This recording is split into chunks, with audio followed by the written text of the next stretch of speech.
It was a night like any other, or so Michael thought. The house was quiet, the kind of silence that felt too still, as if the walls themselves were holding their breath. He had just walked through the door after a long day at work, ready to relax and spend time with his daughter, Sophia. But something in the air felt off. Max, their dog, who had always been friendly and playful, was unusually tense. His eyes were fixed on something in the corner of the room, and though the room was dark, Michael could feel the weight of his stare. It wasn't just the dog, Sophia, too, was acting strangely. She was curled up on the couch, her eyes wide and alert, as though she was waiting for something, or someone, to appear. "Something's wrong, Daddy," she whispered, her voice barely audible. Michael looked at her, puzzled, but before he could say anything, Max growled, a low, deep rumble that sent a chill down Michael's spine. The growl wasn't meant for him. It was meant for the corner of the room. Michael's gaze followed Max's. The dog's eyes were locked onto the same corner, where the shadows seemed to stretch unnaturally long, as if they were alive. The low growl rumbled from deep in Max's chest, the sound almost too loud in the otherwise silent room. Michael felt a shiver run down his spine. Max had never reacted like this before. Not in all the years they had lived in this house. "Max, stop," Michael said, trying to sound calm, though his voice cracked with uncertainty. But the dog didn't stop. Max's body was rigid, his fur standing on end, and his eyes, those intense eyes, never left the corner. It was as if Max saw something that no one else could.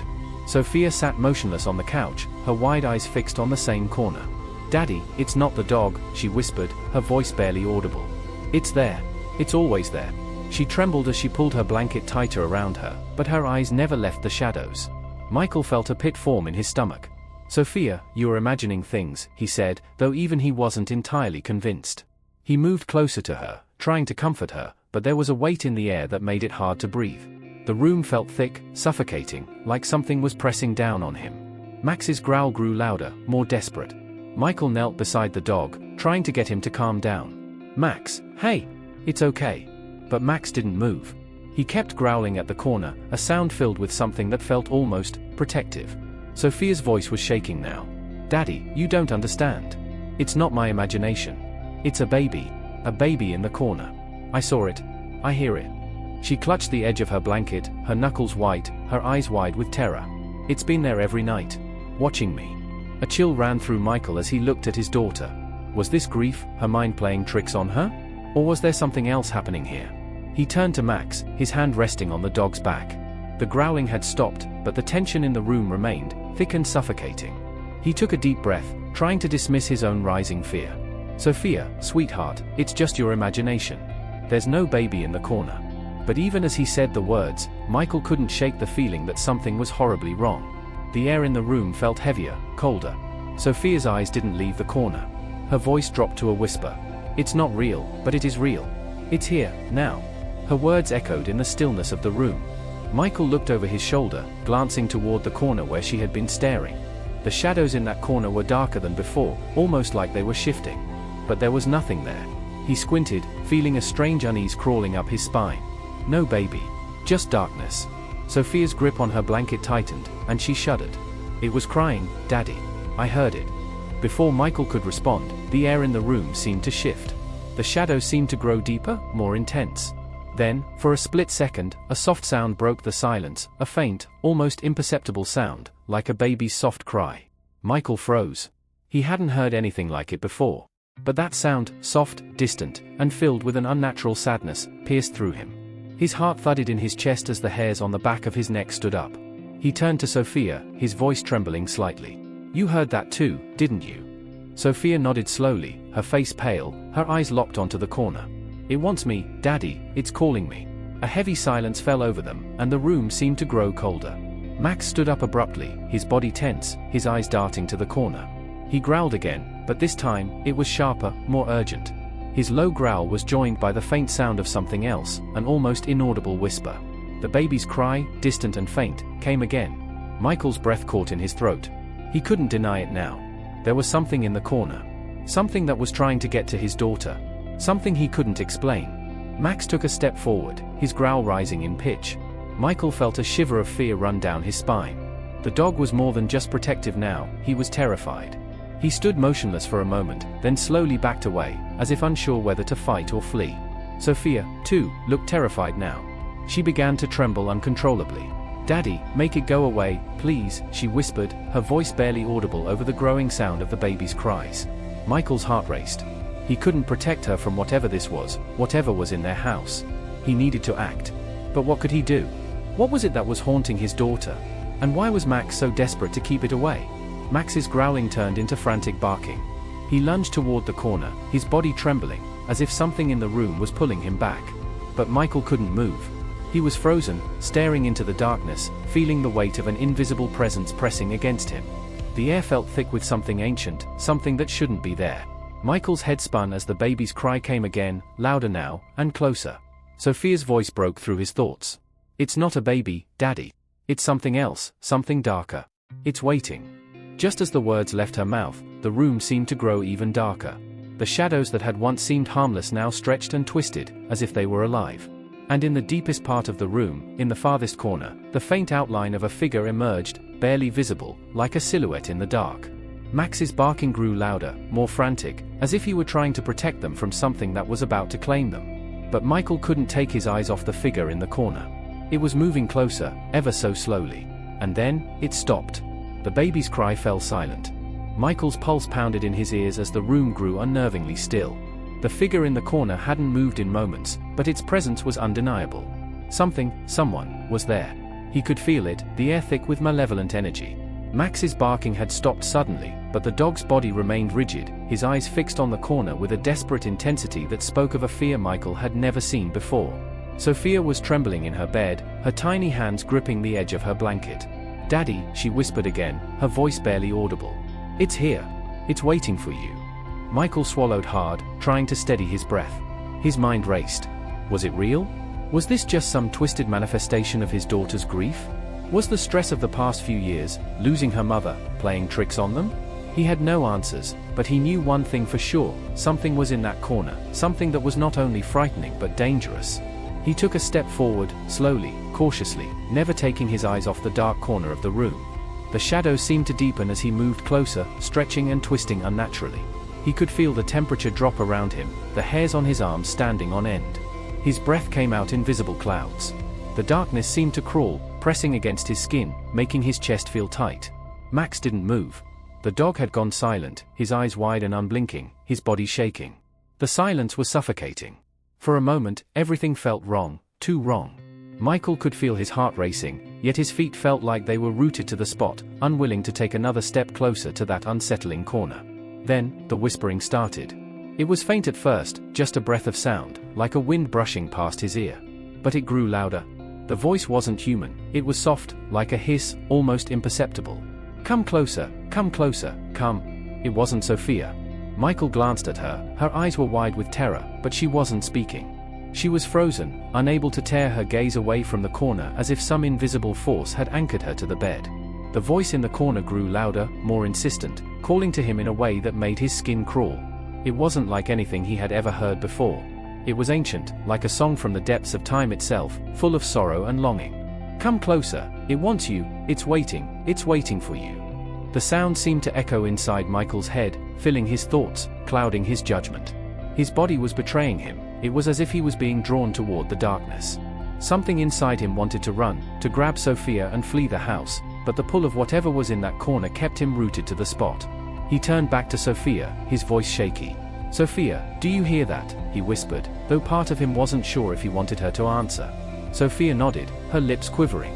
"It's not a baby, Daddy. It's something else. It wants me, it wants to take me." Her voice broke, and Michael could see the fear in her eyes, fear that went beyond anything he could explain. She wasn't just scared. She was terrified, as if she knew something he didn't. Before he could respond, the whispering stopped. For a moment, the silence was even worse than the growling or the whispers. It was suffocating, a thick pressure that pressed against his chest. Michael's breath came in shallow gasps as he took another slow step forward, the pull from the corner almost irresistible.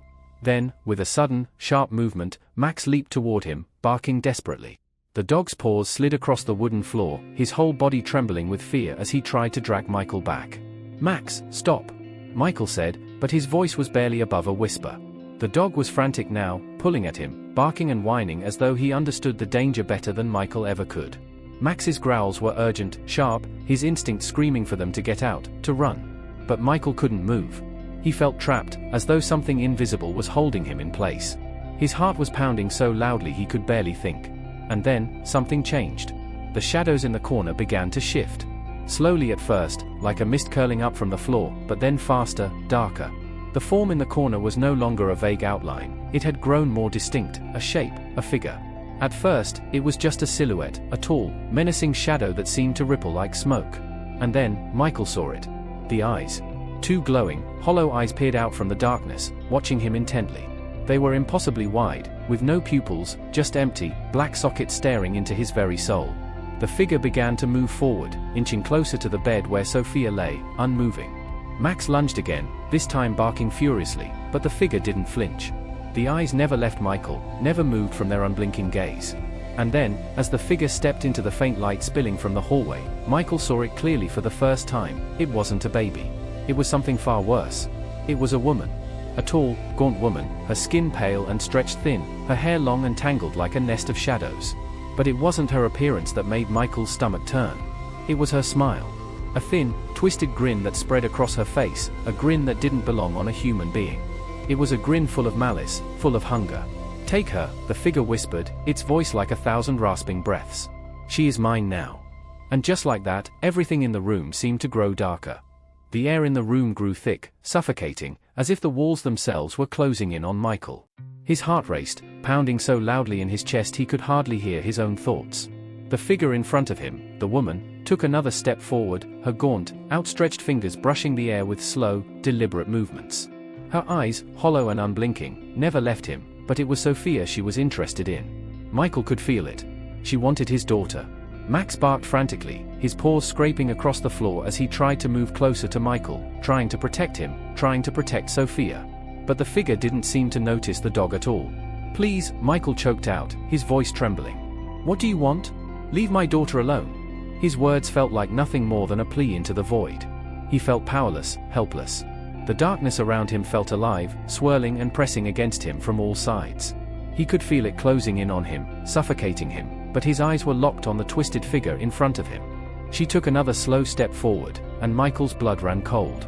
Her grin widened, stretching unnaturally. "She has called me," the woman rasped. "She's always called me. She is mine now, just as you were once mine. You have nothing to offer her anymore." Michael felt his stomach drop. "Once mine." The words echoed in his mind. He had heard that voice before, hadn't he? His thoughts were spinning out of control. What did she mean? Called me? Who was this woman? Why was she fixated on Sophia? Suddenly, an image flashed in his mind, a fleeting memory from years ago, his wife, lying in the hospital bed, pale and fragile, holding their newborn daughter, Sophia, in her arms. He remembered how she had looked at him then, so full of love and joy. But it was in that moment, that one fleeting memory, that Michael understood. The woman was not a stranger. She was familiar. She was his wife. But no, that couldn't be right. His breath caught in his throat. The woman in front of him looked like her, but something was deeply wrong. This figure, this twisted, hollow thing, was not his wife. It was something darker. Something that had taken her. Sophia suddenly whimpered from the bed, her voice cracking through the heavy silence. "Daddy, please, don't let her take me." Her small voice was filled with terror, a cry that shattered Michael's heart. The woman, the creature that had once been his wife, lifted a hand, her long, skeletal fingers reaching toward Sophia. The smile on her face grew even wider. "It is time for her to come with me. She has always been mine. She belongs with me now." Michael's legs moved without thinking, his body driven by a wave of panic and desperation. He lunged toward his daughter, throwing himself between her and the creature. "No! You can't have her!" His voice was raw, but there was no strength behind it. The fear clawed at his chest, suffocating him, but he couldn't let this thing, this twisted thing, take Sophia. Not after everything they had been through. As he reached for Sophia, the air in the room shifted. The walls seemed to pulse with an otherworldly force. A cold, bitter wind swept through the room, and the temperature plummeted. Michael felt a sharp, icy chill grip his heart as he grabbed his daughter, pulling her close to him, shielding her with his own body. Max's barking had become frantic, deafening, but even the dog's desperate cries felt distant now, as if the room had sealed itself off from the world. The woman took another step forward, her smile never wavering. "You cannot protect her, Michael. She is mine. She always has been." Her voice was low, mocking, and the sound of it seemed to echo in the back of Michael's mind, reverberating through his thoughts. Terror clawed at Michael's insides. He tried to stand tall, to face whatever this was, but his knees felt weak, as if the very force of the creature's presence was draining him of strength. He couldn't breathe, couldn't think. He could only focus on one thing, protecting Sophia. "Sophia," he whispered, his voice shaking, as he held her tightly, "I will never let her take you. I swear to you. You're my daughter. I will protect you with everything I have." The woman's face twisted into something even more grotesque, her lips curling into a smile that sent a cold shiver through Michael's entire body. "You cannot stop me, Michael. You never could." Sophia clutched at him, trembling violently. "Daddy, it's not her. It's not her anymore. It's something else. It wants to take me away." Her words were a strangled sob, and Michael felt his heart break as he pulled her tighter, desperate to shield her from the thing that was so determined to take her. Just then, Max charged forward, his body low to the ground, his teeth bared. With a guttural growl, he lunged at the woman, only to pass right through her. The creature didn't flinch. It didn't move. The dog barked once, twice, then fell silent, his body crashing to the ground in a heap, as though the life had been drained from him in an instant. Michael's eyes widened in horror. Max. Max was still breathing, but it was as if the fight had been knocked out of him. The dog lay motionless, his eyes glazed, his once vibrant energy gone. The creature smiled wider, her cold eyes gleaming. "You see, Michael? There is nothing you can do. She will come with me." For a moment, everything in the room froze. Time seemed to stretch out as the air grew thick with malevolent energy. Michael's pulse thundered in his ears, his mind screaming for answers, for a way out. His eyes flickered to the door, the only escape, but he couldn't move. He was trapped. Then, without warning, the shadows in the corner shifted violently, the figure's smile fading into something much darker, more sinister.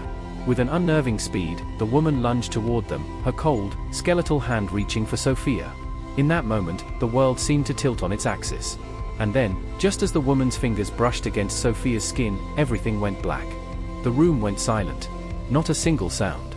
The coldness that had gripped the air suddenly lifted, and for a moment, it felt as though the world had stopped entirely. The blackness was overwhelming, consuming everything around them, until Michael couldn't even see the outline of his own hands. But then, something shifted. A whisper, soft and distant, echoed through the dark. It wasn't the voice of the woman. It wasn't the cries or whispers from before. It was a voice he knew. "Michael. Michael." The voice sounded familiar, comforting, like a long-lost memory he had desperately clung to. It was her, his wife. He had heard it so many times before in his dreams, in the soft quiet of their home, before everything had shattered. Before she had gone. "Michael, it's not too late." His breath caught in his throat. He felt something, a pull, gentle but strong, guiding him through the darkness. It was a warmth, a light in the suffocating void that surrounded him. He couldn't see anything yet, but he could feel it, a presence that offered him a sense of hope, a lifeline when he thought he had none left. The whisper came again. "You have to fight for her." And then, as if the darkness had been waiting for the signal, the shadows shifted once more. The room seemed to flicker to life, like the flash of a dying light. The corners of the room, once so consuming, began to fade, slowly revealing the faint outline of the walls. And there, standing at the center of the room, was the woman, the twisted figure of what had once been his wife. But now, she was different. Her form was flickering, unstable, as if she were made of smoke, not flesh. Her eyes were wide, empty, filled with an unholy hunger. She wasn't real, not completely. She was a thing of darkness, of sorrow, of loss. Michael blinked, the light flickering again, and before him, something changed. The shape of the room began to sharpen, the walls taking form again, the shadows fading into nothingness. And there, lying on the bed, was Sophia, unharmed, still breathing, her small face twisted in fear. She was alive. Michael's heart raced. He had to move, had to get to her. But the woman, the thing, was still there, watching him with those hollow eyes, her lips stretching into an eerie smile. "You can't save her, Michael," the woman hissed, her voice rasping with malice. "She's mine. I've waited so long for this moment. She called to me, and now she will come home." "No!" Michael screamed, his voice raw with emotion. "She's my daughter. You can't have her." A flash of realization struck him then. The woman was not just a figure of darkness. She was a manifestation of grief, of loss, of a love twisted by time and death. This was the thing that had been haunting his family, not just in this house, but in his mind, in his soul. This was the darkness that had taken his wife and now threatened to take his daughter. His breath caught as he took a step forward. "You can't take her," he whispered. "Not this time. Not after everything." The woman's twisted grin faltered. She seemed to lose her form for a brief moment, flickering like a flame caught in a gust of wind. But it wasn't enough to stop her. She lunged toward him, her fingers outstretched, reaching for his daughter. Michael's heart pounded, but something inside him snapped into place. This wasn't just some creature he could run from. This was his fight. His battle for his daughter's soul. "She is mine," Michael shouted, his voice booming with raw, untamed power. "You can't take what's mine." In that instant, everything changed. A blinding light filled the room. The woman screeched, her form cracking, splintering apart like glass. The shadows that had once consumed the room were now retreating, vanishing as if they had never been there. The figure of his wife, the woman that had taken his wife's place, dissolved, turning into smoke, into nothingness. Sophia gasped, her eyes snapping open. She blinked, confused, and then looked around the room, her face filled with wonder and fear. "Daddy, what happened?" Michael didn't know how to explain what had just occurred. But all that mattered was that she was alive, that she was safe. He pulled her into his arms, holding her tightly. The room was once again warm, the shadows gone, the oppressive air lifted. Max, still weak but alive, crawled slowly to Michael's side, nuzzling his leg as if to say, "It's over." But was it really over? Michael couldn't shake the feeling that this thing, this darkness, would always be lingering, waiting. It had wanted Sophia. But maybe, just maybe, he had done enough to keep it at bay. For now. As Michael held his daughter close, he felt a deep sadness fill his heart.